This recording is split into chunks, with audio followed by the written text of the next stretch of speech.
in ashima akekego jolwan naimi Tayadidanado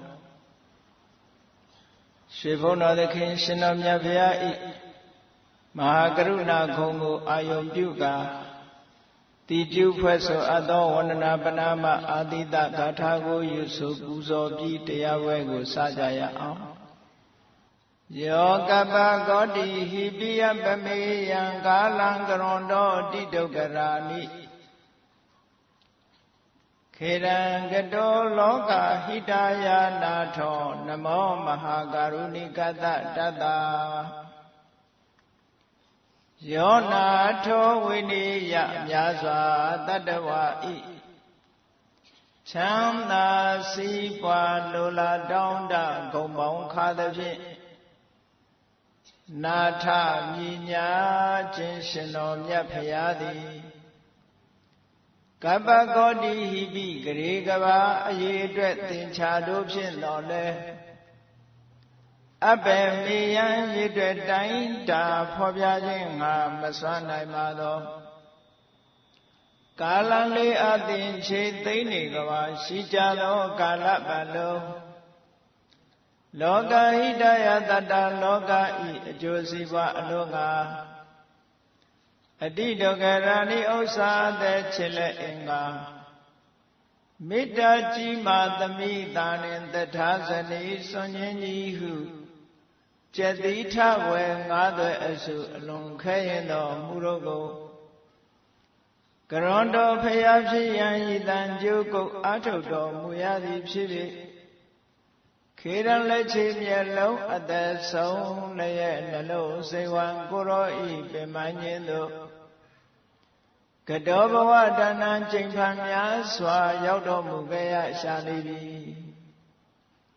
Mahakaruni Gada Tadawamya Yewe Tagedu Tana Chikim Mahakaruna Shin Chitomudo Tadana Tadawiniamya Swa Tadawa I Chanda Sipa Lola Donda Gombong Kadashi Nata Minya Tushino Myapaya Namo Yudi Pyong Pyong Mangolio Keroyo Ju Shikojindi Atuben Wedu Sinzimadwi Shibazi Dadi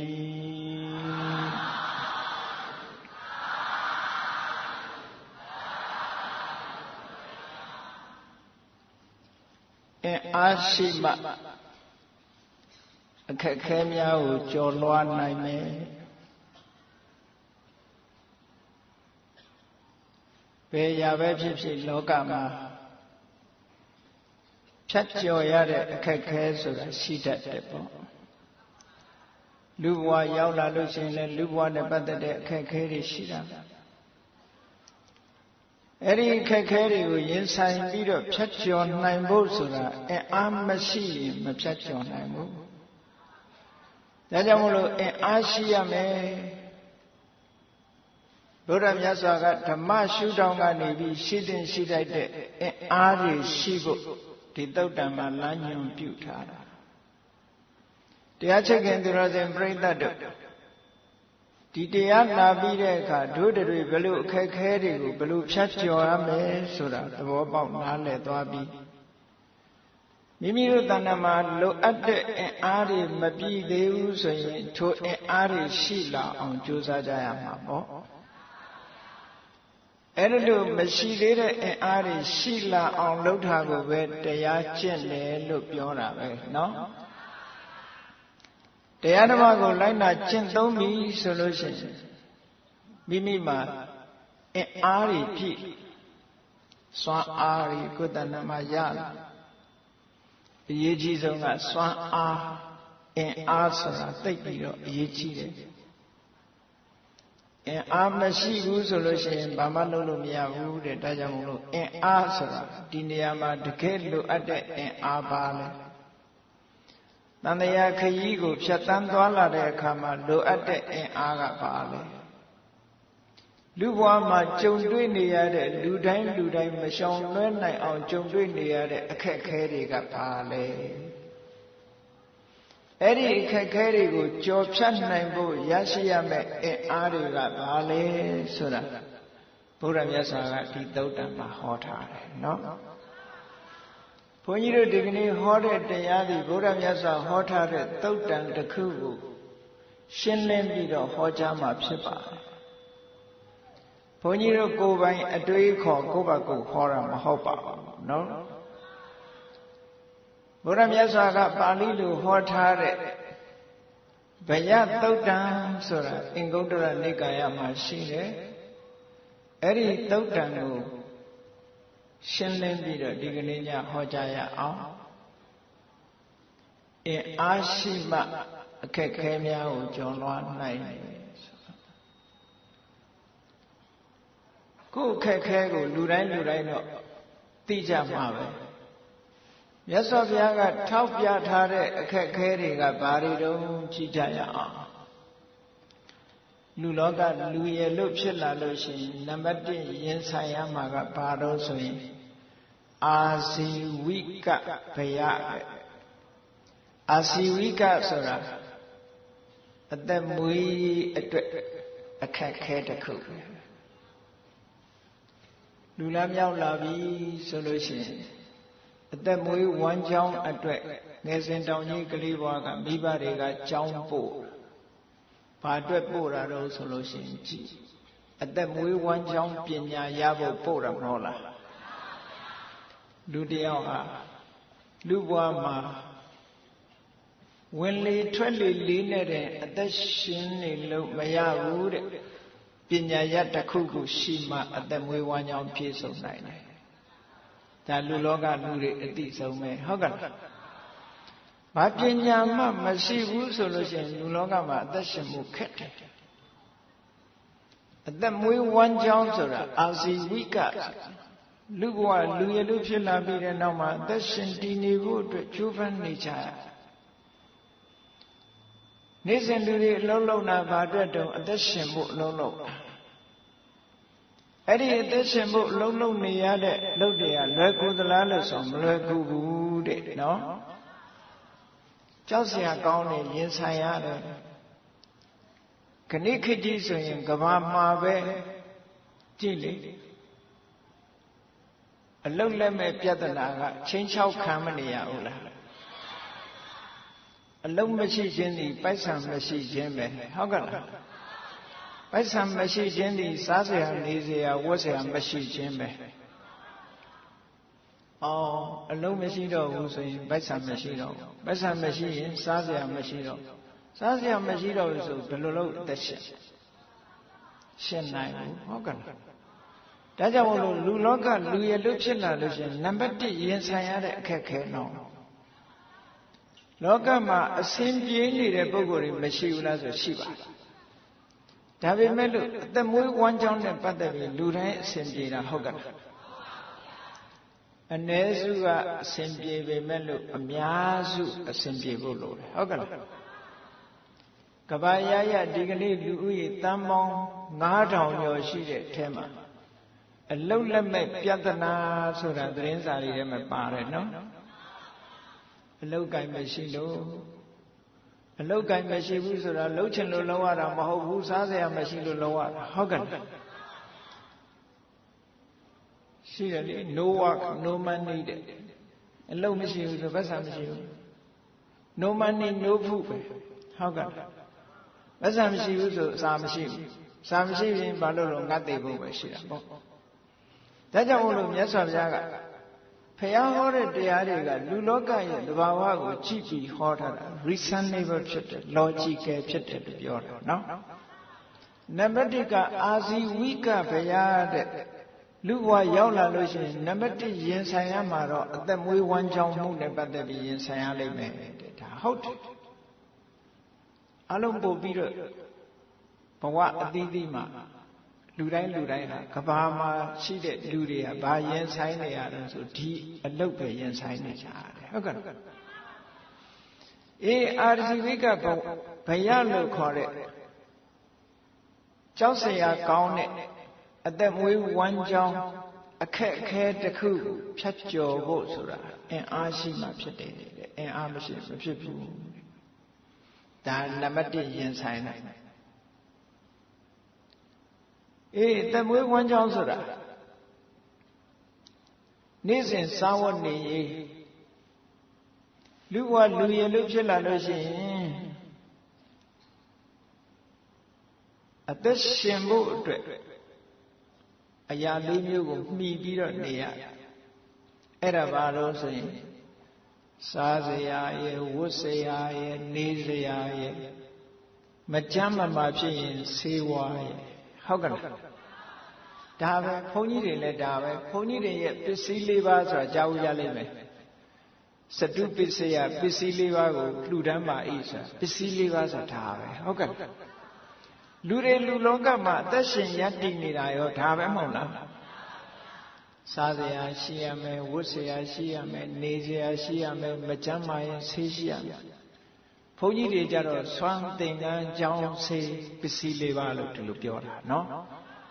စွမ်းဆိုတာစားစရာသင်္ကန်းဆိုတာဝတ်စရာကြောင်းဆိုတာနေစရာဆေးဆိုတာမကြမ်းဖြစ်လို့ရှိရင်အသုံးပြုစရာဟောလူဘဝအသက်ရှင်ရေးဟာဒီလေးမျိုးပဲဘယ်သူပဲဖြစ်ဖြစ်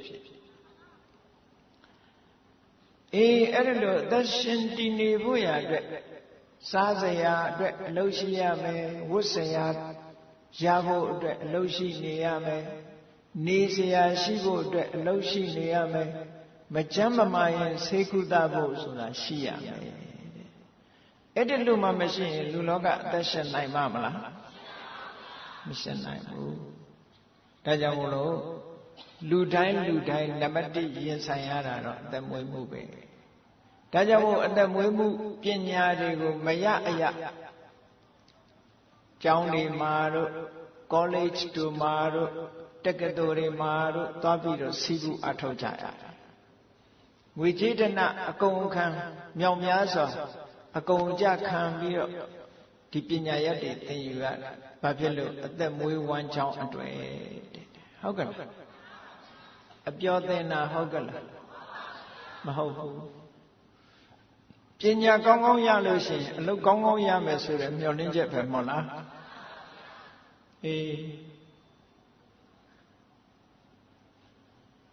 ကျောင်းသားလေးတွေဆိုလို့ရှိရင်နေမညမကြက်လိုက်ကြကုခေတ်ကလေးလေးတွေဟာကြည်အမေရင်ခင်ကခွာလိုက်တာနဲ့သူတို့ကြောပေါ်မှာလွယ်အိတ်ကြီးတွေရောက်လာလွယ်အိတ်ကြီးတွေကြောပိုးပြီးတော့သွားလိုက်ရတာကျောင်းကပြန်တော့ကျူရှင်းနဲ့ဟုတ်ကဲ့လားဒီကနေ့ကလေးတွေဟာကြောကုန်းပေါ်မှာအထုပ်ကြီးတင်ပြီးတော့သွားနေကြရတယ်ဘုန်းကြီးတို့သီရိလင်္ကာမှာနေတော့ကာတွန်းလေးတစ်ပုဒ်ဆွဲထားတာတွေ့ကလေးပေါက်စားလေးနောက်ကကြောဘုတ်အိတ်ချီနဲ့ကျောင်းသားလေးရဲ့ပုံကိုဆွဲထားတယ်နောက်ကကြောဘုတ်အိတ်စာအုပ်တွေကလည်းအများကြီးလေခုခေတ်သင်ရတယ်အဲ့ဒီကြောဘုတ်အိတ်ကလေးမှာစာအုပ်တွေအများကြီးထည့်ပြီးတော့ကလေးငယ်ရွယ်နဲ့သွားနေတဲ့ပုံကလေးကိုပြပြီးတော့အောက်ကစာတန်းကဘာရေးထားတော့ဆိုဒီကလေးဘာအပြစ်ရှိလို့အလေးပင်နေမခိုင်းထားတာတော့တဲ့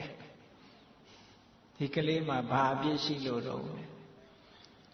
ဘုန်းကြီးတို့ကြည့်လိုက်လို့ရှင်ဟုတ်တယ်ကလေးလေးတွေကျောင်းပြီးကျူရှင်ပြီးကျောင်း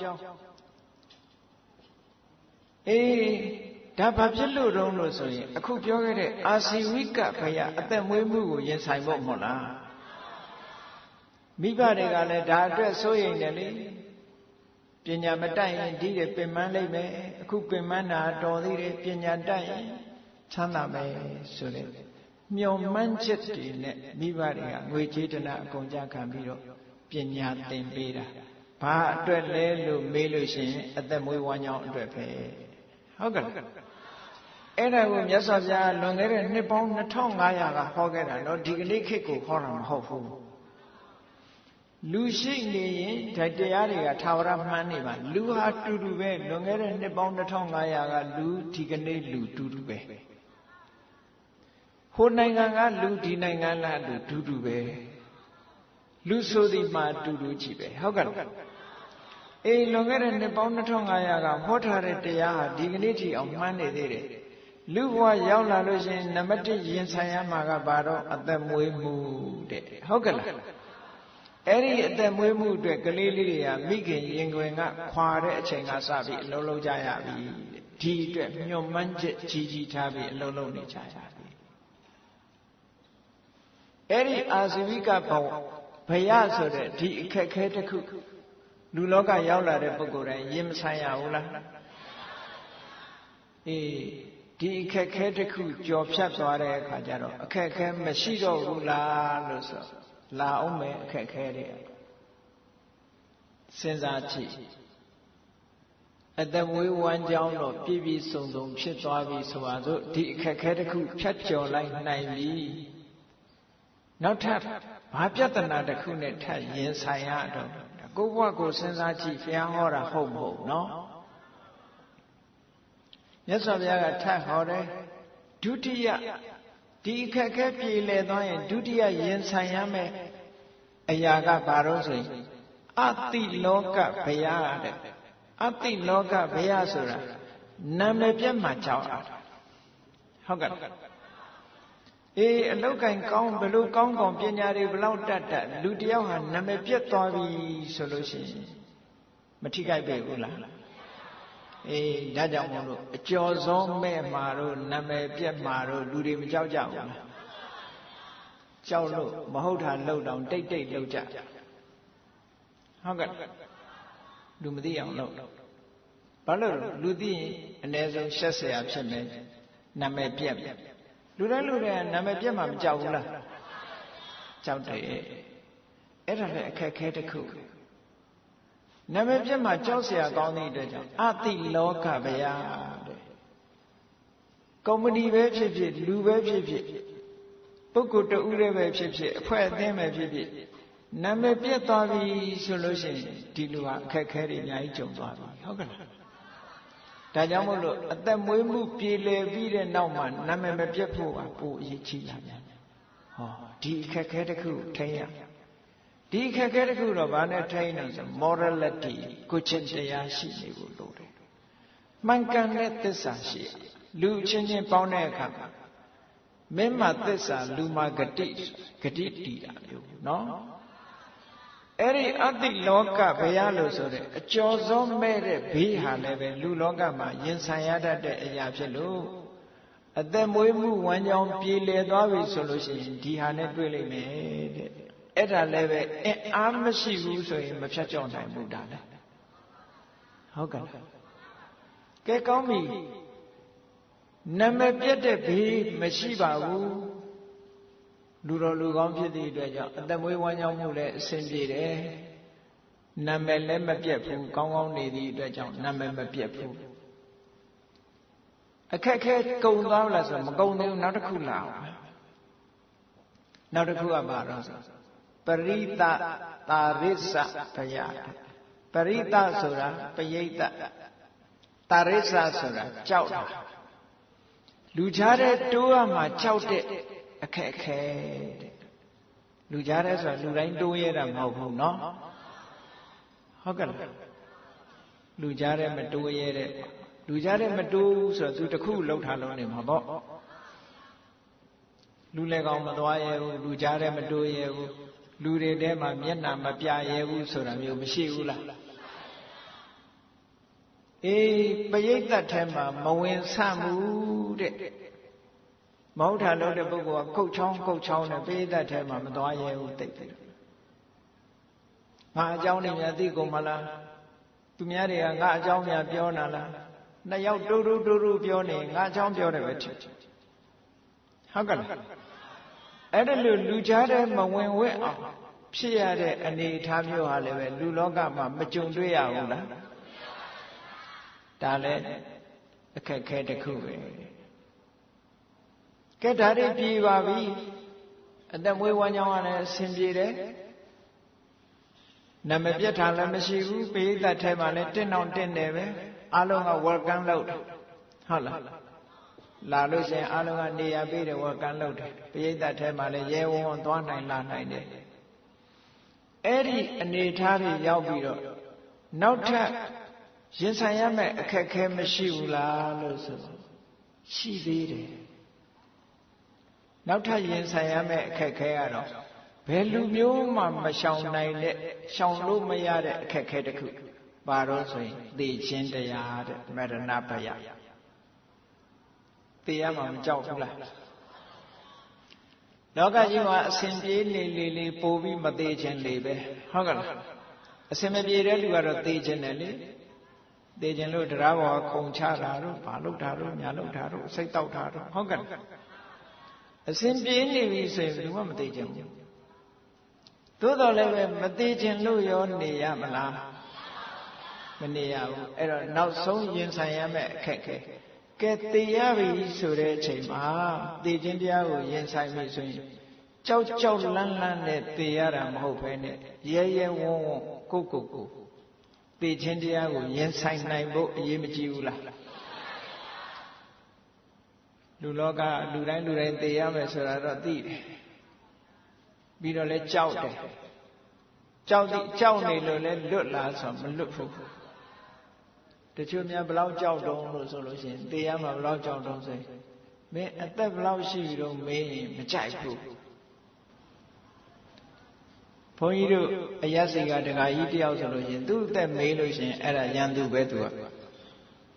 ဘာဖြစ်လို့အသက်မေးတာမကြိုက်တုံးဆိုရင်သေမင်းကြားသွားမစုံလို့တဲ့အသက်ကိုမမေးနဲ့သေမင်းကကြားသွားမစုံလို့တဲ့ဒါဖြင့်သေမင်းကဘယ်အရွယ်တွေခေါ်တာတော့လို့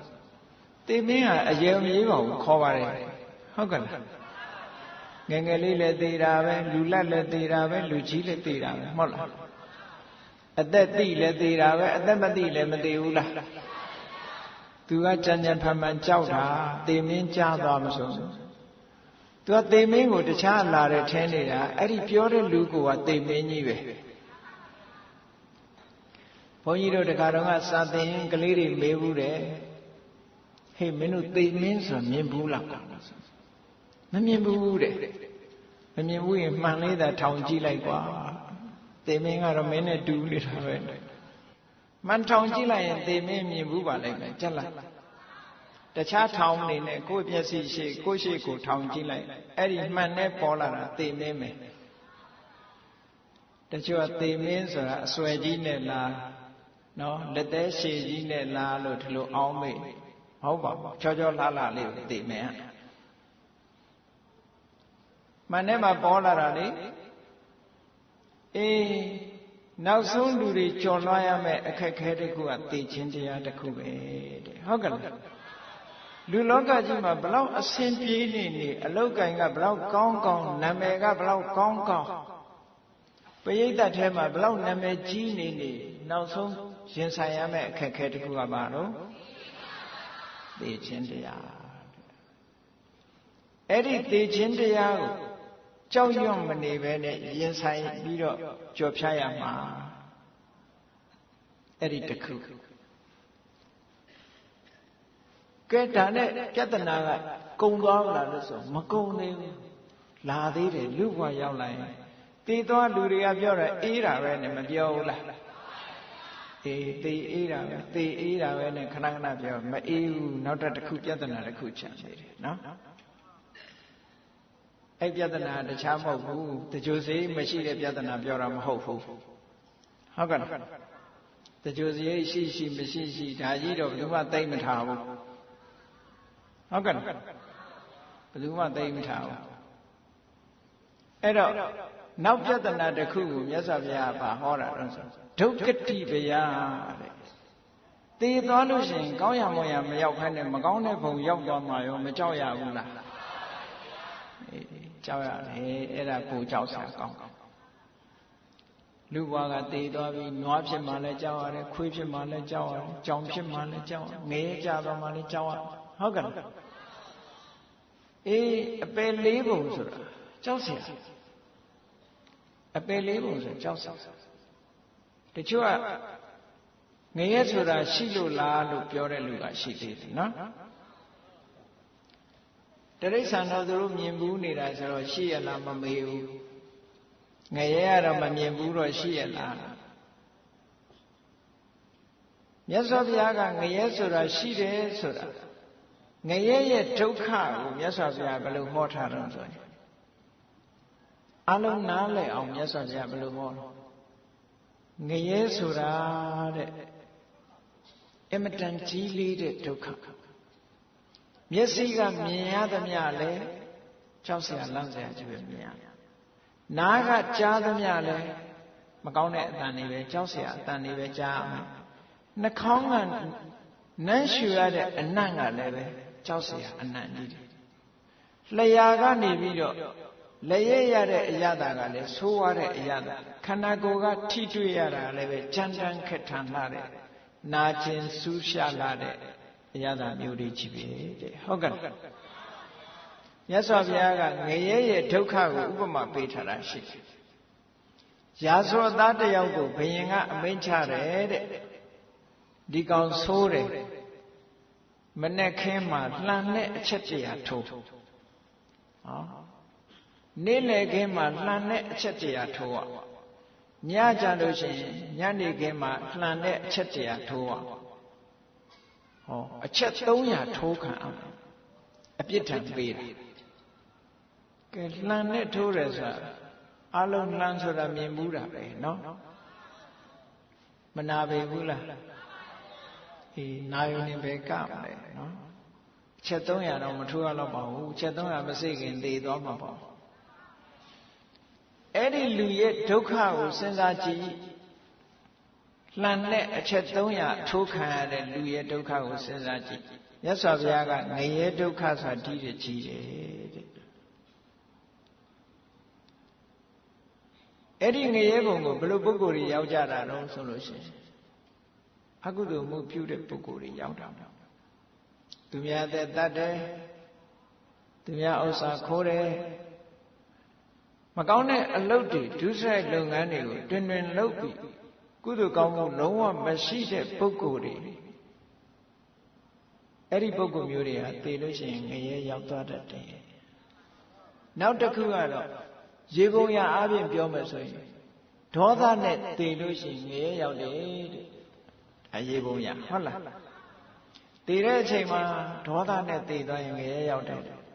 လောဘနဲ့သိလို့ရှိရင်ပြိတ္တာဖြစ်တယ်မောဟနဲ့သိရင်တိရစ္ဆာန်ဟောဒါရေပုံရပြောတယ်စကားနော်အေးဒါကြောင့်မို့လို့သိသွားတဲ့အခါကျတော့မကောင်းတဲ့ဘုံဘဝရောက်သွားလို့ရှိရင်သွားပါလေရောပြင်လို့မရတဲ့အနေအထားကြီးဖြစ်သွားတယ်ကဲငရဲဆိုတာကိုမမြင်ရလို့ငရဲရဲ့ဒုက္ခကိုမသိပါဘူးလို့ပြောခြင်းပြောကိုမမြင်ရဘူးဟုတ်ကဲ့ဒီကနေ့မြင်နေရတဲ့တိရစ္ဆာန်တွေရဲ့ဒုက္ခကိုကြည့်ဘုန်းကြီးတို့လမ်းသွားတိုင်းတွေ့ကြက်ကလေးတွေဝက်ကလေးတွေညာကြည့်တော့ကြက်တွေဆိုရင်ခြေထောက်ကိုစုကျိုးနဲ့ချီမော်တော်ဆိုင်ကယ်ပေါ်တင်မောင်းသွားဆောက်ထိုးဟုတ်ကဲ့ချင်းနဲ့ကြက်တွေထက်ကားပေါ်ကနေဒီတိုင်းပြစ်ချတိရစ္ဆာန်တွေရဲ့ဘဝကိုစဉ်းစားကြည့်ဘယ်သူမှမလုပ်ပါနဲ့ဟဲ့လို့မပြောဘူးကျိုးနဲ့လည်းတုတ်ထားသေးတယ်အရှင်ကြီးဟုတ်ကဲ့အခုထူးထူးဆန်းဆန်းတွေ့တယ်တလောတော့ကမန္တလေးပဲသွားတော့စိတ်နှကောင်ကိုကြောချင်းရှင်ပြီးတော့ကြောချင်းကပ်ပြီးတော့ကျိုးနဲ့ချီပြီးမော်တော်ဆိုင်ကယ်နောက်ကတင်သွားအဲ့ဒါချစ်လို့ခေါ်သွားတာများမအောင်မိတ်နဲ့ဟုတ်ကဲ့ချစ်တော့ချစ်တာပေါ့လေအသားစားကြတယ်ကဲသူတို့ဒုက္ခဘယ်လောက်ကြောက်စရာကောင်းလဲနော်ဒါစဉ်းစားကြည့်တိရစ္ဆာန်တွေရဲ့ဒုက္ခ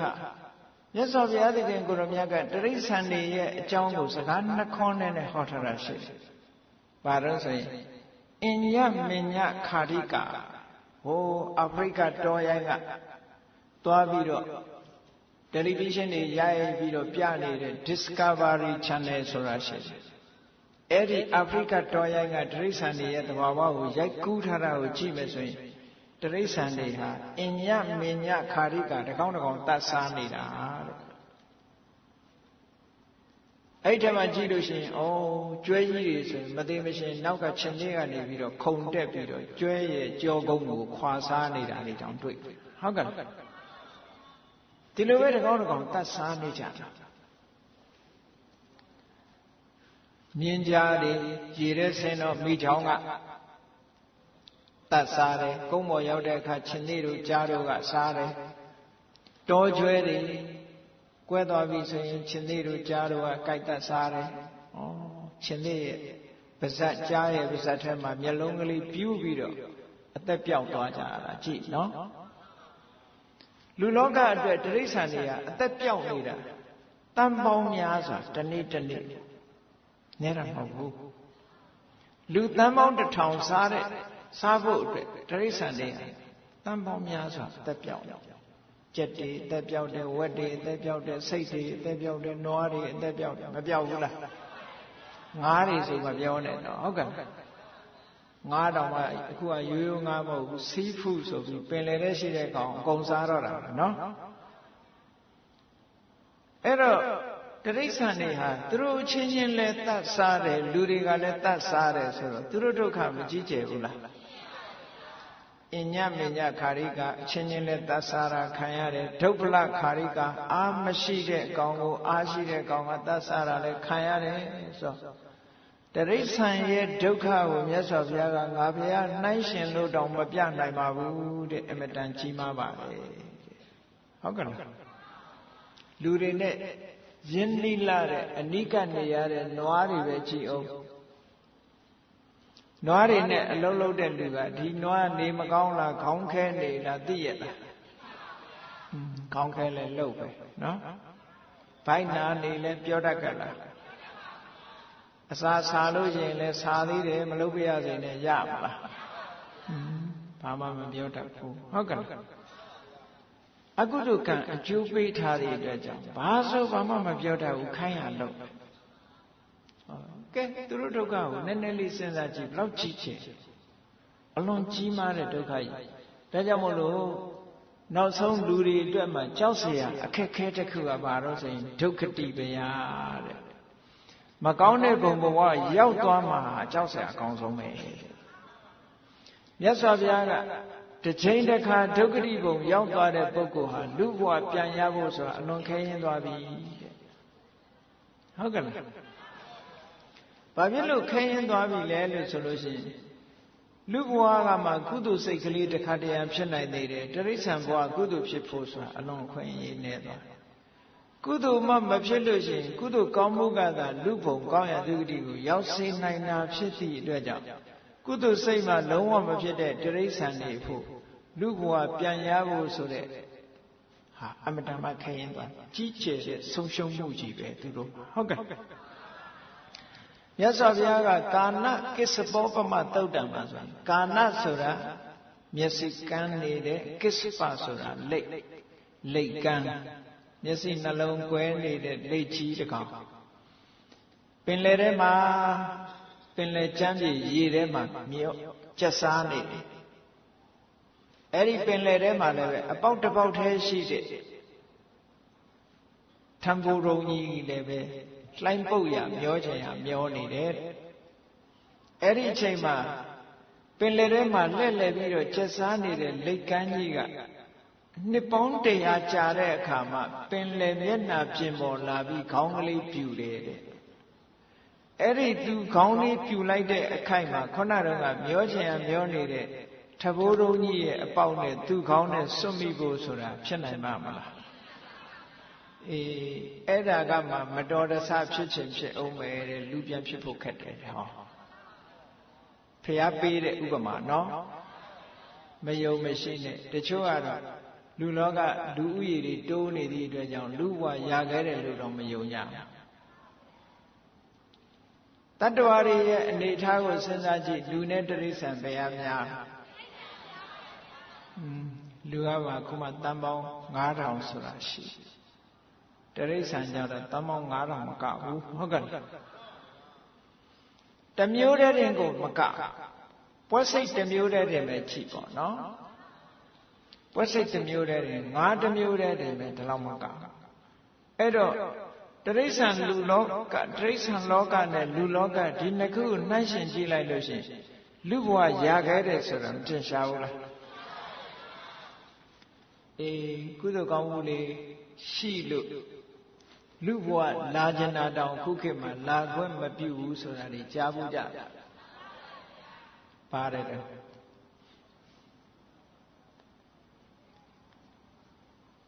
ခုခေတ်ခေါ်တာ family planning လို့ခေါ်တယ်ဟုတ်လားတချို့ကကန့်တတ်ထားတယ်မဟုတ်လားဒီအိမ်က2ယောက်ပဲလက်ခံမယ်လို့ကန့်တတ်တာ။အိုးလူကြီးများတဲ့တရုတ်ပြည်ဆို1ယောက်ပဲလက်ခံအဲ့ဒါလာခွင့်မပြုဘူးကြံတဲ့လူတွေမဟုတ်လားအေးလူတွေများလို့ဆိုပြီးလာခွင့်မပြု family planning နဲ့မိသားစုစီမံကိန်းကြီးပေါ့ဟုတ်ကဲ့အေးအဲ့ဒါလူလောကလာခွင့်မပြုတာပဲဒါတွေမကဘူးတချို့က abortion လုပ်တာရှိသေးတယ်ဒီခြားတယ် abortion လို့ပဲပြောလိုက်ပါမယ်နော်တချို့နိုင်ငံမှာဆိုဥပဒေနဲ့ကိုခွင့်ပြုထားတာ abortion လုပ်ခွင့်တချို့နိုင်ငံကတော့ခွင့်မပြုဘူး။ဩလူလောကလာကျင်တာတောင်မှပဲလာခွင့်မပြုဘူးအကန့်အသတ်ခံနေရတယ်ဆိုတာသူတို့အတိတ်ကအကုသိုလ်ကံလည်းကြီးပါပဲတယ်ဟုတ်ကဲ့။မာနတိပါဒအမှုတွေကိုပြုလာတဲ့ပုဂ္ဂိုလ်တွေကလူဘဝအောင်မြင်မြင်လူရည်လို့ဖြစ်ဖို့အခြေအနေသိမ့်မပေးတော့ဘူးတဲ့။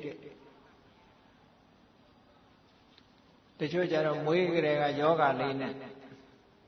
မွေးကြတဲ့ယောဂလေးအပါလာအေးဒါကြောင့်မလို့ဘဝကြီးတစ်ခုလုံးကိုခြုံပြီးတော့ကြည့်မယ်ဆိုလို့ရှိရင်အခက်ခဲကောင်းမြောက်များစွာမြတ်စွာဘုရားကထောက်ပြထားတာဟောဒီ5ခုနော်နံပါတ်1ကအသက်မွေးမှုအခက်ခဲနံပါတ်2ကနာမည်ပြတ်တဲ့အခက်ခဲနံပါတ်3ကပရိသတ်ထဲမဝင်ရတဲ့အခက်ခဲနံပါတ်4ကသေရမှာဖြစ်တဲ့အခက်ခဲနံပါတ်5ကသေပြီးတဲ့နောက်မကောင်းတဲ့ဘဝရောက်မှာဆိုတဲ့အခက်ခဲဟောဒီအခက်ခဲကြီး5ခုမရှိဘူးလားအဲ့ဒီအခက်ခဲ5ခုကိုကြော်လွှားခြင်းလို့ရှိရင်အင်အားရှိရမယ်တဲ့အဲ့ဒီအင်အားဆိုတာဘာတွေလဲ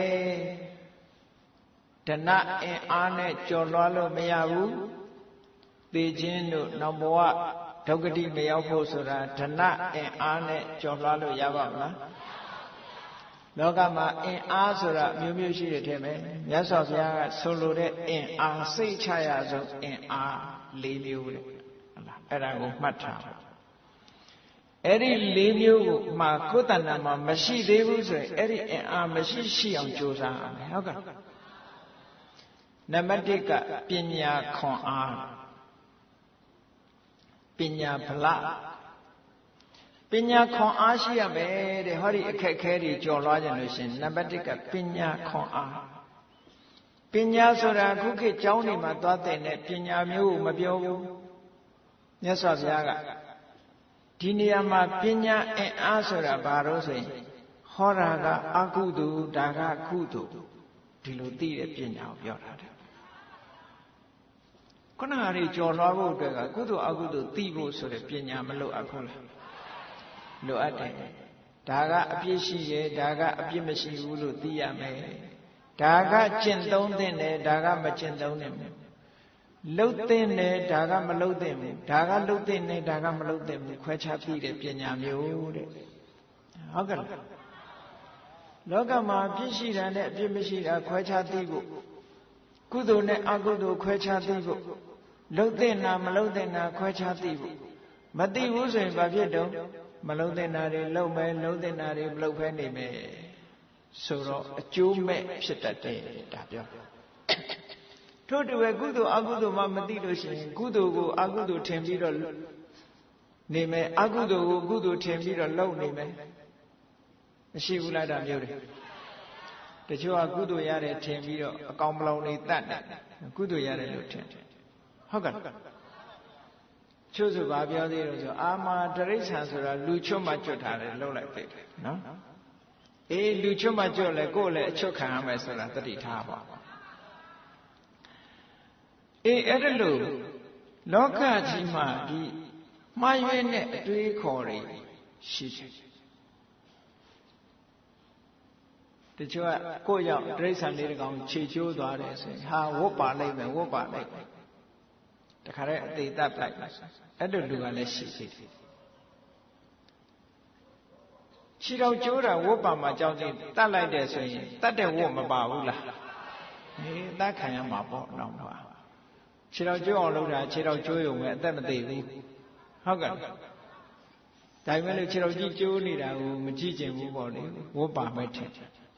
အသက်ခံရပြီဆိုအဲ့အသက်ခံရတဲ့ဝတ်ကပိုမကြည့်ပေဘူးလားကိုကြည့်တာပေါ့အေးဒါတွေကအတွေးခေါ်မှားတာလို့ခေါ်တယ်ဘာကြောင့်လဲပညာဗလပညာအားနည်းနေလို့နံပါတ်1ကအရေးကြီးဆုံးကဒါကကုသိုလ်ဒါကအကုသိုလ်ဒါကအပြစ်ရှိတယ်ဒါကအပြစ်မရှိဘူးမသိဘူးဆိုလို့ရှိရင်ရှိတယ်လေအပြစ်မရှိတာကိုအပြစ်ရှိတယ်လို့ထင်တာတွေလည်းရှိတာပဲခုခေတ်မှာဥမာမဲ့တိမ်ထဲကိုအမျိုးသမီးတွေမဝင်ကောင်းဘူးဝင်အကုသိုလ်ဖြစ်တယ်လို့ပြောတဲ့လူကဒါအပြစ်မရှိတာကိုအပြစ်ရှိတယ်လို့ထင်နေတာတကယ်ကတိမ်ဆိုတာဘုန်းကြီးတွေတန်ဃာတွေရဲ့ညီညွတ်မှုကိုသရုပ်ဖော်ဖို့သတ်မှတ်ထားတဲ့ဧရိယာလေးတစ်ခုပဲဟုတ်ကဲ့လူတွေအတွက်ဘာမှအဓိပ္ပာယ်မရှိဘုန်းကြီးတွေအတွက်သာအဓိပ္ပာယ်ရှိဝင်သည့်အတွက်ကြောင့်လည်းဘာငယ်မရှိဘူးဒါသို့တော်လည်းတချို့ကအဲ့ဒါငယ်ကြီးတယ်လို့ထင်တယ်နော်ငယ်ကြီးတယ်လို့ထင်တယ်ငယ်ကြီးတယ်ဆိုမကောင်းတဲ့စိတ်ပါမှငယ်ကြီးတာငယ်ကြီးတယ်ဆိုတဲ့အကြောင်းတရားတွေကကိုယ်တဏ္ဍမှာဖြစ်တဲ့စိတ်ရုပ်ပါကိုပြောတာအဲ့ဒါကြတော့ငယ်ကြီးမှမသိဘူး။စိတ်ဆိုးစရာရှိဆိုးလိုက်တယ်။လောဘဖြစ်စရာတွေရှိရင်ဖြစ်လိုက်တယ်။မာနတွေတက်ကြတယ်တယောက်တယောက်မနာလို့အဲ့ဒါမှငယ်ကြီးတာ။ဟုတ်ကဲ့လား။ငယ်ကြီးတယ်ဆိုတာအကုသိုလ်ကြီးတာကိုပြောတာ။အကုသိုလ်ကြီးရင်ငယ်ကကြီးလာလိုက်မယ်။လောကမှာလူတွေရဲ့အယူအဆွဲကအများကြီးပဲ။အပြစ်ရှိသလားအပြစ်မရှိဘူးလားလို့မသိဘူးမသိတာဘာကြောင့်လဲပညာအားနည်းနေလို့တဲ့ဒါကြောင့်မို့လူဖြစ်လာလို့ရှိရင်ပညာဗလလို့ခေါ်တဲ့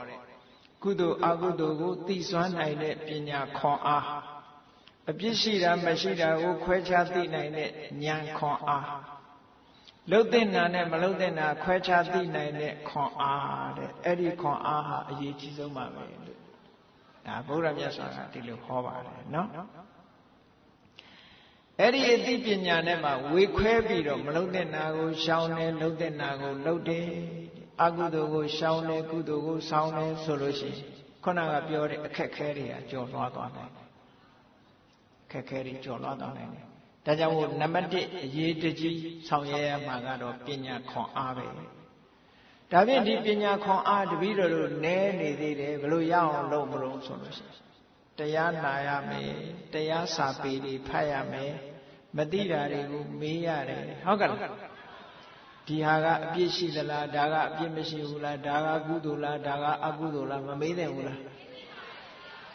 မမေးဘဲနဲ့ဟိုလူပြောဒီလူပြောတတ္တဝါဆိုတာလူချွတ်မှချွတ်တယ်တိရစ္ဆာန်ဆိုတာလူချွတ်မှချွတ်တယ်ဆိုပြီးသွားချွတ်မနေကြတယ်နော်သွားချွတ်မနေနဲ့အပြစ်ရှိတယ်နော်ဒါကြောင့်မလို့ပညာဆိုတာဘယ်လိုနည်းနဲ့ရနိုင်တော့လို့ဆိုအာလဝကကြီးကအလာဝကဗိလူကြီးကမြတ်စွာဘုရားကိုမေးတယ်ပညာတန်ဖိုးသိလာပြီဆိုပညာဘယ်လိုလုပ်ပြီးရအောင်ယူရမလဲဆိုသူကမေးတယ်ကထံသူလဘတိပညာဆိုတဲ့ခွန်အားကိုဘယ်လိုလုပ်အောင်ဘယ်လိုလုပ်ပြီးရယူရမလဲဆိုမြတ်စွာဘုရားကဖြေတယ်သုတ်တုတာလဘတိပညာမင်းတတ်ချင်တဲ့စိတ်ရှိလို့ရှိရင်ပညာရပါတယ်နားထောင်နေတဲ့စိတ်ရှိရင်ပညာရပါတယ်အခုတရားပွဲလာတယ်တရားနာခြင်းတယ်တရားနာခြင်းနဲ့စိတ်ဆန္ဒကြောင့်တရားနာရတယ်နာတဲ့အခါအသိဉာဏ်တွေမတိုးဘူးလားဒါပညာရတယ်ဆိုတာစောင့်ဆိုင်နေစရာမလိုဘူးဒီပညာသိတာနဲ့မသိတာကြောချင်းကတ်နေတာခုနမသိဘူးအခုသိတယ်ချက်ချင်းသိတယ်ဒါကြောင့်မလို့ပညာဆိုတာပညာရဖို့အတွက်ဘယ်လိုလုပ်ရတော့လို့ဆိုလို့ရှိရင်တရားနာရတယ်မှန်ကန်စွာရေးထားတဲ့စာအုပ်စာတမ်းတွေဖတ်ရှုရတယ်ကိုယ့်ရဲ့တတိလိမ္မာတဲ့ပုဂ္ဂိုလ်တွေတွေ့ရင်မေးရတယ်ဉာဏ်ရတယ်မှတ်သားရတယ်ဘုံတုဒ္ဒစီးပူးရတယ်အဲ့ဒီနည်းဖြင့်ကိုယ်တဏ္ဍာမှာပညာခွန်အားဆိုပြည့်အောင်လုပ်ရမယ်ဒါက how to obtain knowledge ဟုတ်လား knowledge ကိုဘယ်လိုရအောင်လုပ်ရမလဲဆိုတာ လောကီပညာပဲဖြစ်ဖြစ်လောကုတ္တရာပညာပဲဖြစ်ဖြစ်ပညာဆိုတာရအောင်ရှာအခုမြတ်စွာဘုရားကပညာခွန်အားဆိုတာအခြေခံကနေသိအောင်လှုပ်တဲ့မလှုပ်တဲ့ကိုသိတတ်တဲ့ပညာမျိုးကိုအဓိကထားပြီးဟောတယ်ဒီနေရာမှာဟုတ်ကဲ့ဒီတဲ့ပညာကောင်းလာပြီဆိုရင်ဥပမာပဲဝိပဿနာပညာတရားဓမ္မကိုဘယ်လိုရှုရတယ်ကမ္မထဘယ်လိုအားထုတ်ရတယ်ကမ္မထအထုတ်ပြီးရလာတဲ့ပညာတွေကြတော့ကိလေသာအာသောတွေကုန်သွားပြီးနောက်ဆုံးတန်တရားဝကလွတ်သွားနိုင်တာလေဟောဒီပညာခွန်အားနဲ့ပဲဟုတ်ကဲ့ဒါကြောင့်မို့မဂ္ဂင်၈ပါးထဲမှာမြတ်စွာဘုရားဘာဟောထားတော့ဆိုတမ္မာဒိဋ္ဌိတဲ့လေတမ္မာဒိဋ္ဌိဆိုတာ right understanding ပဲအမှန်မြင်တာအမှန်မြင်တယ်ဆိုတာမျက်စိနဲ့မြင်လို့မရဘူးဉာဏ်နဲ့မြင်တာနော်အေးအမှန်မြင်တယ်ဆိုတဲ့ပညာနဲ့မြတ်စွာဘုရားကမဂ္ဂင်၈ပါးကိုဟောထားတာအမှန်မမြင်ဘူးဆိုတဲ့အဝိဇ္ဇာနဲ့ပဋိစ္စသမုပ္ပါကိုခေါ်ထားတာတန်တရားလဲပြီဆိုရင်အမှန်မသိရင်တန်တရားလဲတယ်အမှန်သိရင်တန်တရားပြတ်တယ်အမှန်မသိလို့ရှိရင်ဒုက္ခရောက်တယ်အမှန်သိလို့ရှိရင်ချမ်းသာတယ်ဟောဒီတိုင်းသွားနော်ဒါကြောင့်မလို့အခက်ခဲမှန်သမျှကြော်လွှားဖို့ရတဲ့ပညာဗလလို့ဆိုတယ်ပညာခွန်အားတစ်ခုကိုယ်တဏ္ဍမှာမပြည့်သေးရင်ပြည့်အောင်လုပ်ပါလူတွေကကာယဗလရအောင်ကတော့တော်နစ်တွေတို့ဗိုက်တာမင်ဆေးတွေတို့တောက်ကြဘာဖြစ်လို့အားရှိအောင်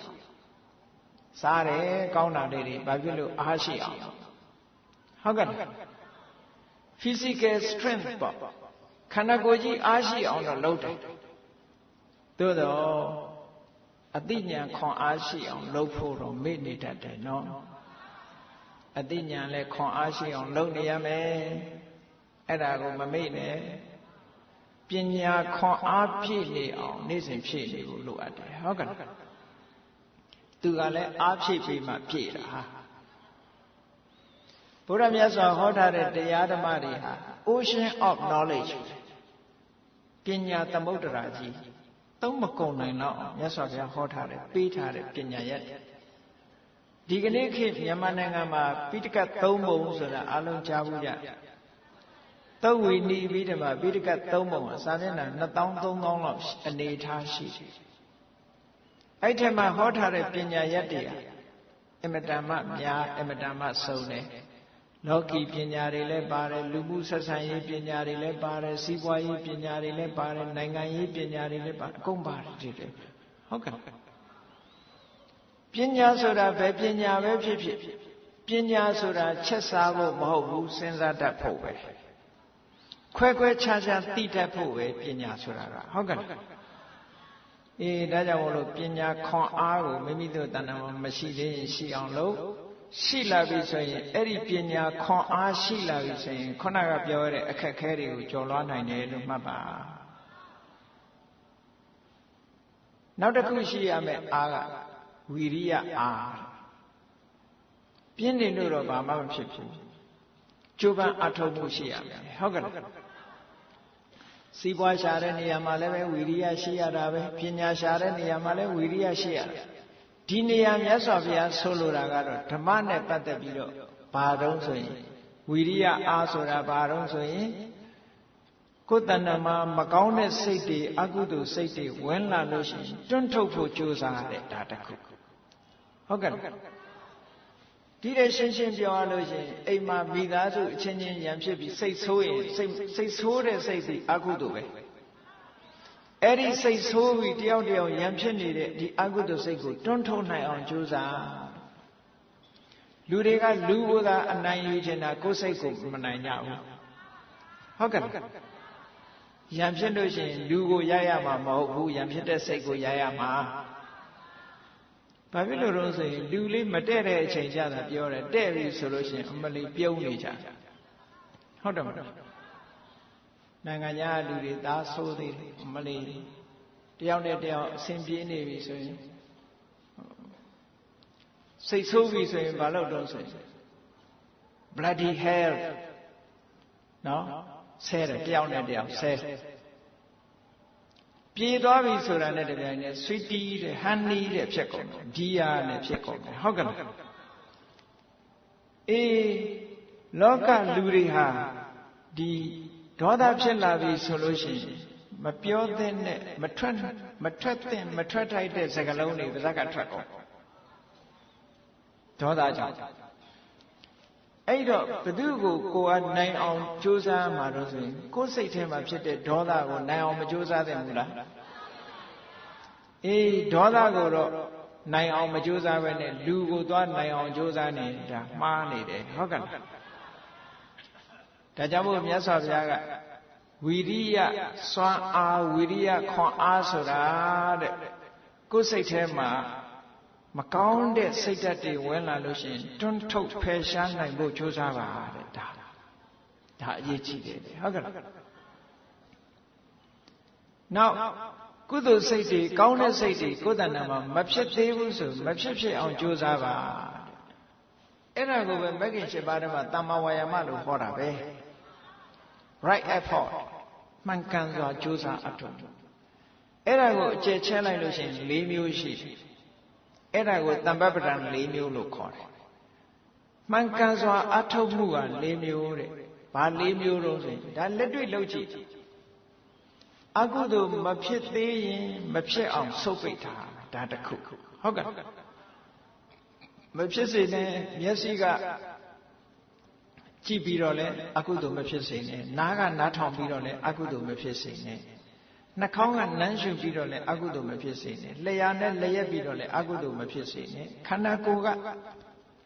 ထိပြီးတော့လဲအကုသိုလ်မဖြစ်စေနဲ့စိတ်ထဲကကြံတွေးပြီးတော့လဲအကုသိုလ်မဖြစ်စေမဖြစ်အောင်ဆိုးပိတ်တာလုံလဝိရိယတစ်ခုပဲဟုတ်ကဲ့အေးမဖြစ်အောင်ဆိုးပိတ်နံပါတ်1ကဲဆိုးပိတ်လို့မရဘူးအကုသိုလ်ကပေါ်လာဆိုပါစို့တယောက်နဲ့တယောက်ခံမသိလို့စိတ်ဆိုးเสียကျုံလာပြီဆိုရင်မဆိုးအောင်ဆုပ်ပိတ်မဆိုးခင်ကမဆိုးအောင်စိတ်မဆိုးမိအောင်ဆုပ်ပိတ်ရမယ်ဟုတ်ကဲ့ကြိုးစားအကယ်၍မတတ်နိုင်လို့စိတ်ကဆိုးမိသွားပြီဆိုလို့ရှိရင်ဖယ်ရှားဖို့ကြိုးစားတဲ့ဟောဒါလည်းကြိုးစားတာပဲဟုတ်ကဲ့တူမေတ္တာမထားနိုင်သေးလို့ရှိရင်မေတ္တာထားနိုင်အောင်ကြိုးစားထားတဲ့မေတ္တာကိုကြီးပွားအောင်ကြိုးစားဆိုဘယ်နှခုတော့၄ခုအဲ့ဒါကိုတမ္ပပဒံတရား၄ပါးလို့ခေါ်တာတခြားကြိုးစားမှုတွေကိုပြောတာမဟုတ်ဘူးဒါကြောင့်မို့ဝီရိယဗလဝီရိယခွန်အားဆိုဒီမှာမဖြစ်သေးတဲ့အကုသိုလ်တွေမဖြစ်ရအောင်ဆုပ်ပိတ်ထားခြင်းဖြစ်ပြီးသားဖြစ်လာတဲ့အကုသိုလ်တွေကိုလည်းဖယ်ရှားပြစ်နိုင်ဖို့ကြိုးစားခြင်းမဖြစ်သေးတဲ့ကုသိုလ်စိတ်တွေစိတ်ကောင်းတွေကိုယ်တဏ္ဍာမှာဖြစ်အောင်တည်ဆောက်ပေးခြင်းဖြစ်လာပြီးတဲ့နောက်ကြီးထွားလာအောင်ကြိုးစားခြင်းဟုတ်ကဲ့အဲ့ဒီ၄ပါးကြိုးစားလို့ရှိရင်ဟောဝီရိယဗလလို့ဆိုခေါ်တဲ့ဝီရိယခွန်အားတွေကိုယ်တဏ္ဍာမှာပြည့်လာမှာပဲဒါမပြည့်အောင်လုပ်ရနော်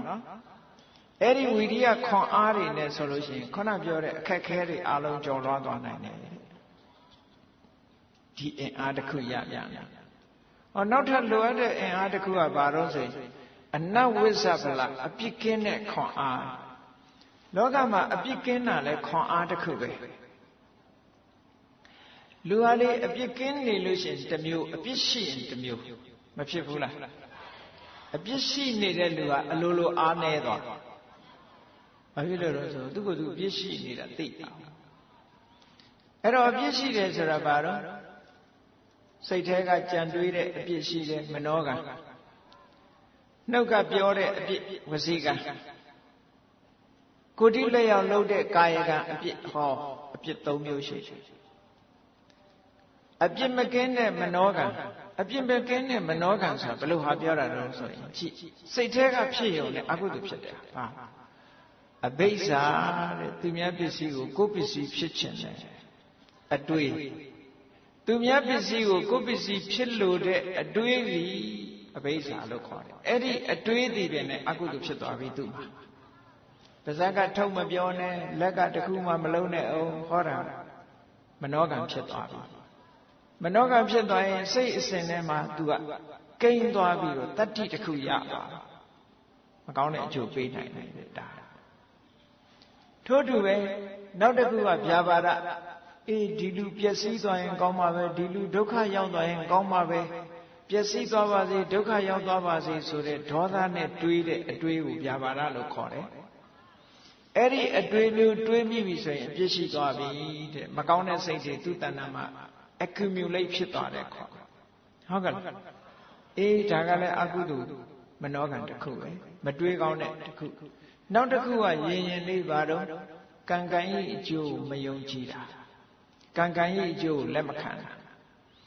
အဲ့ဒါကိုမိစ္ဆာဒိဋ္ဌိလို့ခေါ်တယ်မှားရွံ့တဲ့အမြင်မှန်ကန်တဲ့အမြင်ဆိုတာတခြားပြောတာမဟုတ်ဘူး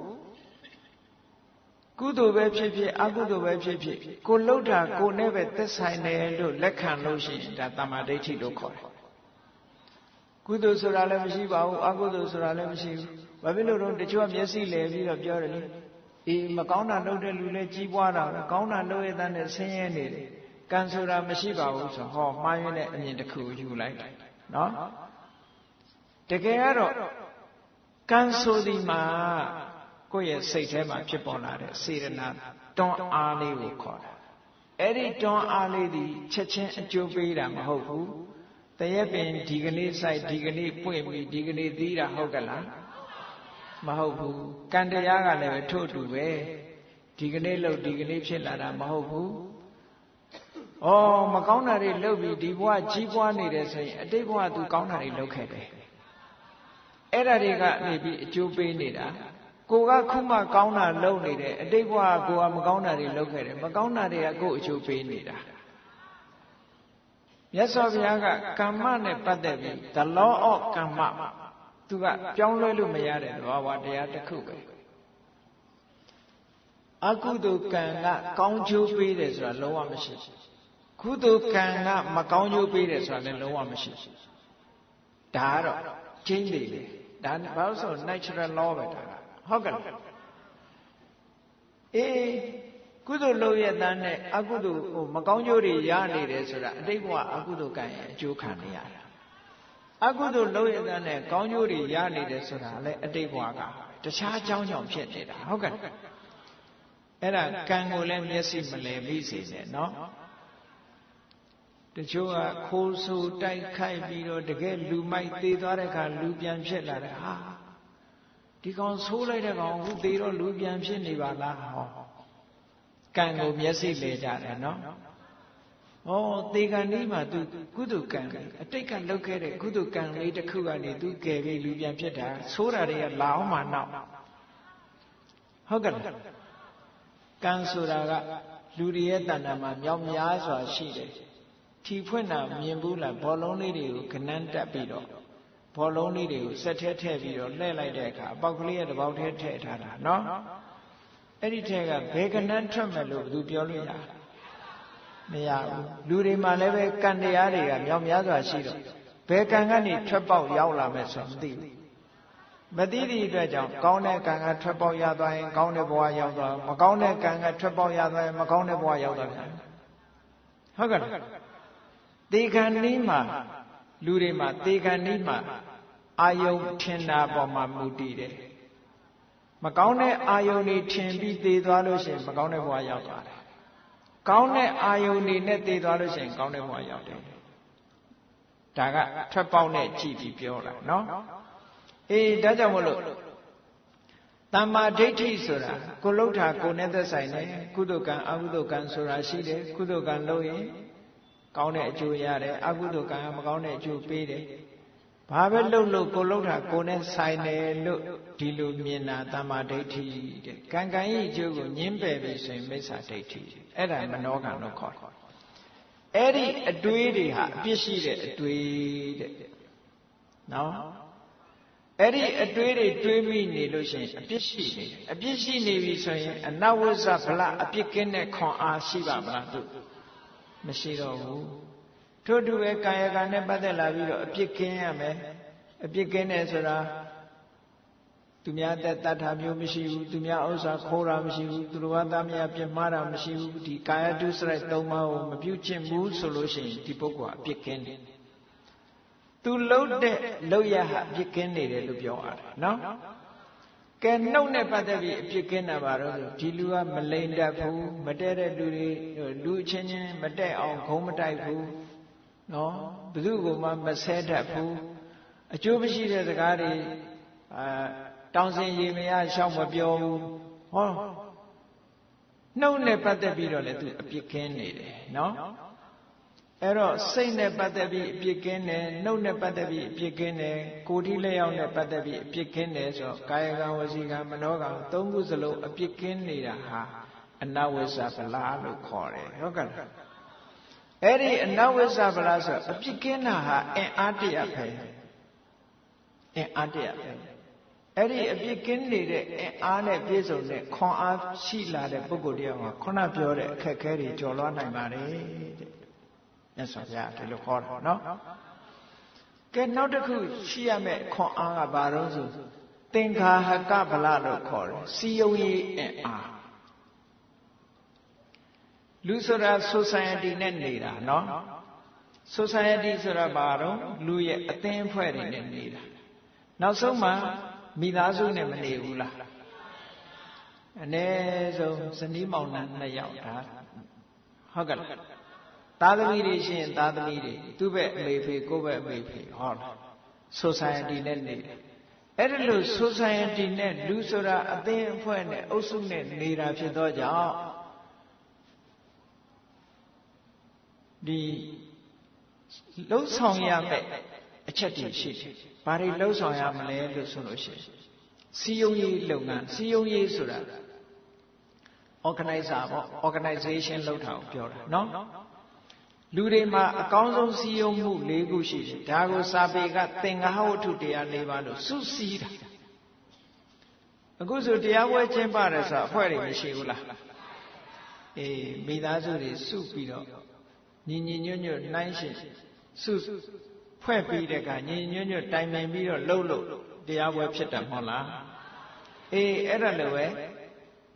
organization ဆိုတာသိအရေးကြီးတယ်အဲ့ဒီ organization လုပ်တဲ့အခါမှာတဲ့သင်္ဃာကဗလဆိုတာဘာတော့ဆိုရင်နံပါတ်1ကဒါနတယောက်တယောက်ပေးတာကျွေးတာဒါနရှိရတယ်လက်ဆောင်ပေးတာအစပါနော်ပေးတာကမ်းတာဟိုအလှတန်းကြီးလှုပ်တာပြောတာမဟုတ်ဘူးနော်ကိုယ်အိမ်စားစရာရှင်သူများပေးတယ်ဟုတ်လားအိမ်သားနေချင်းတွေကိုပေးတယ်ကျွေးတယ်ဟောတော့ပေးကမ်းခြင်းဟာဒါနကိုယ် society ထဲမှာဆိုပေးရဇနီးမောင်နှံချင်းချင်းလေဟုတ်လားကောင်းတာလေးတွေ့လာလို့ရှိရင်ဝဲလာတယ်ပေးတယ်လက်ဆောင်ပေးတယ်ဒီလိုပေးရပေးတဲ့အခါဘာလို့လို့ဆိုတယောက်နဲ့တယောက်မေတ္တာနှောင်ကြိုးတဲပြီးသားဖြစ်သွားတယ်ပေးကမ်းခြင်းသည်အောင်မြင်ရာအိဆိုတာမရှိဘူးအေးဒါကြောင့်မို့လို့ဒါနဆိုတာပေးတာကမ်းတာဟာအောင်မြင်မှုအတွက်အရေးကြီးတဲ့အချက်တစ်ခုပဲတဲ့ဟုတ်ကဲ့နောက်တစ်ခုကဘာလို့ဆိုပေယဝိဇ္ဇာစကားပြောလို့ရှိရင်ကျင်နာတဲ့စကားမျိုးပြောရမယ်မေတ္တာသက်ဝင်တဲ့စကားမျိုးပြောရမယ်ရရပြပြမပြောရဘူးဒါလည်းစီယုံရေးတစ်ခုပဲဟုတ်ကဲ့ပေယဝိဇ္ဇာကျင်နာတဲ့စကားမျိုးပြောတာဟာစီယုံရေးအတွက်တဝုနဲ့တဝုမေတ္တာသက်ဝင်မှုအတွက်ဖြစ်တယ်တဲ့ဟောနောက်တစ်ခုကဘာတော့အဋ္ဌစရိယသူ့မှာအလုပ်ရှိတယ်ကိုယ်မှာအလုပ်ရှိတယ်ဝိုင်းဝန်းကူညီပြီးသူကိစ္စဆောင်ရွက်ပေးတယ်ကိုယ်ကိစ္စဆောင်ရွက်ပေးတယ်အဲ့ဒါလည်းပဲစီယုံရေးအတွက်အကောင်းဆုံးတစ်ခုပဲတဲ့ဟုတ်ကဲ့နောက်တစ်ခုကတော့တမာနတ္တတာကိုယ်နဲ့ဓာတ်လူထားပြီးတော့ဆက်ဆံကိုယ်နဲ့ဓာတ်လူထားရမယ်လူဆိုတာကိုယ်အထင်သေးလာလို့ရှိရင်မခံနိုင်ဘူးလေပိုက်ဆံရှိသည်ပိုက်ဆံရှိတဲ့လူဟာပိုက်ဆံမရှိတဲ့လူကိုအထင်သေးဆက်ဆံရင်ဟိုလူကကျင့်တတ်ပါမလားမကျင့်တတ်ဘူးအဲ့တော့လူကိုဓာတ်လူထားပြီးတော့ဆက်ဆံနိုင်ရမယ်တဲ့ဒါစီယုံရေးအတွက်အမတန်အရေးကြီးတဲ့သင်္ဃဝတ္ထုတရား၄ပါးလို့ခေါ်တယ်မြတ်စွာဘုရားဒီသင်္ဃဝတ္ထုတရား၄ပါးရဲ့စွမ်းအားကိုဘယ်လောက်ထိဟောထားတော့ဆိုရင်ဟောဒီဒါနပေကန္နာတို့ပေယဝိဇ္ဇချူချူသာသာပြောတာတို့အဋ္ဌစရိယအကျိုးဆောင်ရွက်ပေးတာတို့တမဏတ္တတာဓာတ်လူထားတယ်ဆိုတဲ့ဒီအနေထားမျိုးတွေပြက်ပြားသွားလို့ရှိရင်တဲ့မိဘကတောင်သာသမီကျေစုမခံစားရဘူးသာသမီကလည်းမိဘဆီကဘာမှရမှာမဟုတ်ဘူးတဲ့ဟုတ်ကဲ့မေတ္တာပြတ်တတ်တယ်တဲ့ဒါကြောင့်ဒီ၄ခုကသိအရေးကြီးတယ်လို့ပြောတယ်နော်အဲ့ဒီထဲမှာအကောင်းဆုံးဌာနတစ်ခုကိုပြောပါပေးတာကမ်းတာကဥမာပဲရိုးနေပြီ ကိုရှိတဲ့ပစ္စည်းပေးတယ်လက်ဆောင်ပေးတယ်တခုလက်ဆောင်ပေးတယ်ဆိုတာဒါပစ္စည်းကိုပေးတာအကောင်းဆုံးပေးဖို့ဘာလို့ဆိုရင်ဓမ္မဒါနတရားကိုပြုပေးပါလို့ဆိုတယ်နော်နောက်တစ်ခုပေယဝိဇ္ဇကျင်နာတဲ့စကားကိုပြောပါလို့ဆိုတဲ့ထဲမှာအကောင်းဆုံးကြတော့ဘာလို့ဆိုရင်တရားဓမ္မဟောပြောတာအကောင်းဆုံးပဲတဲ့ပညာပေးဟောပြောမှုပေါ့နော်အဲ့ဒါလို့ဟောပြောတာကပို့ပြီးတော့အကောင်းတယ်အထစရိယာသူများအကျိုးကိုဆောင်ရွက်တယ်ဆိုတဲ့နေရာမှာတဲ့ပညာမရှိသေးတဲ့လူပညာရှိလောင်လုပ်ပေးတယ်ကိုချင်းတရားနှိမ့်ကြနေသေးလို့ရှိရင်ကိုချင်းတရားရှိလောင်လုပ်ပေးတယ်ကံကံရဲ့အကျိုးယုံကြည်မှုမရှိဘူးတရားစွမ်းအားတွေနည်းနေရင်တရားစွမ်းအားတွေထက်လာအောင်လုပ်ပေးတယ်လူချင်းတန်းညင်မရှိတဲ့ပုဂ္ဂိုလ်လူချင်းတန်းညင်စိတ်ဖြစ်လာအောင်လုပ်ပေးတယ်ဟုတ်လားအဲ့ဒါလို့ဆောင်ရွက်ပေးတာဒီပဲလေပို့ပြီးတော့မြင့်မြတ်တယ်တမဏတ္တတာဆိုတာကိုချင်းတရားရှိတယ်လို့သူ့လည်းကိုချင်းတရားရှိလာအောင်လုပ်ပေးတယ်နောက်ဆုံးကြတော့အဆင့်မြင့်ပြောမယ်ဆိုရင်ကိုကသောတာပန်ဖြစ်နေရင်သူ့လည်းသောတာပန်ဖြစ်အောင်ကိုကတဂရဂံဆိုရင်သူ့လည်းတဂရဂံဖြစ်အောင်ကိုကအနာဂံဆိုသူ့လည်းအနာဂံဖြစ်အောင်ကိုကယဟနာဆိုလည်းဒါအမြင့်ဆုံးကိုပြောတာနော်ကောင်းတဲ့အရေးချင်းတွေနဲ့ပတ်သက်ပြီးကိုနဲ့ဓာတ်တူဖြစ်လာအောင်လောက်ကဆောင်ရွက်ပေးတာမှန်သမျှဒါတမဏတ္တတာလို့ခေါ်တယ်အဲ့ဒီလိုစုရည်ဒီစုစည်းမှုသင်္ဃဝတ္ထုတရားဒီ၄ချက်အတိုင်းလိုက်နာကျင့်သုံးမယ်ဆိုလို့ရှိရင်တဲ့စီယုံရေးအင်အားသူ့မှာအပြည့်ရှိပါတယ်ဟုတ်ကဲ့အဲ့ဒီစီယုံရေးအင်အားအပြည့်ရှိပြီဆိုလို့ရှိရင်ခုနကပြောတဲ့အခက်ခဲတွေအလုံးကျော်လွှားသွားနိုင်တယ်အေးဒီအင်အားရှိမှအခက်ခဲများကိုကျော်လွှားနိုင်သည်ဆိုရှိရမယ့်အင်အားတွေမှတ်မိပြီနော်ပညာဗလပညာခွန်အားရှိရမယ်ဝိရိယဗလဝိရိယခွန်အားရှိရမယ်အနဝိဇ္ဇဗလအပြစ်ကင်းမှုခွန်အားရှိရမယ်သင်္ကာဟကဗလစီယုံရေးခွန်အားရှိရမယ်အဲ့ဒီခွန်အား၄မျိုးကိုယ်တဏ္ဍာမှာပြည့်ဝလာပြီဆိုလို့ရှိရင်အခက်ခဲ၅မျိုးကိုကျော်လွှားနိုင်တယ်အခက်ခဲ၅မျိုးကဘာတော့အသက်မွေးမှုအခက်ခဲနာမည်ပြတ်တဲ့အခက်ခဲလူကြားတဲ့မတိုးရဲတဲ့အခက်ခဲသေရတဲ့အခက်ခဲသေပြီးတဲ့နောက်မကောင်းတဲ့ဘဝရောက်နိုင်တဲ့အခက်ခဲဟုတ်ကဲ့အဲ့ဒါတွေကိုကျော်လွှားနိုင်ဖို့ဒီအင်အားလေးရပ်ကိုပြည့်စုံအောင်ကြိုးစားအထောက်ကြမှာလို့ဘုရားမြတ်စွာကဗယသုတ်တံအင်္ဂုတ္တရနိကေမှာဟောထားတာဖြစ်ပါတယ်အဲ့ဒီတရားကိုဒီကနေ့ဘုန်းကြီးတို့ရှင်းလင်းပြီးတော့ဟောကြားတာဖြစ်လို့ဘုရားမြတ်စွာဟောကြားတော်မူခဲ့တဲ့တရားအတိုင်းဘဝတန်တရားမှာကြုံတွေ့ရတဲ့အခက်အခဲတွေကျော်လွှားနိုင်ဖို့အတွက်မိမိတို့တဏ္ဍာမှာအစင်သာဝရဖြည့်တင်းထားရမယ့်အင်အားတွေကတော့အသိပညာအင်အားလုံလဝိရိယအင်အားအပြစ်ကင်းတဲ့အင်အားနဲ့စီယုံရေးအင်အားဒီအင်အား၄ရပ်ကိုယ်တဏ္ဍာမှာမရောက်အောင်ဖြည့်တင်းရမယ်လို့ကိုယ်စီသဘောကျပြီးအင်အားတွေဖြည့်တင်းနိုင်ကြပါစေကုန်သတည်း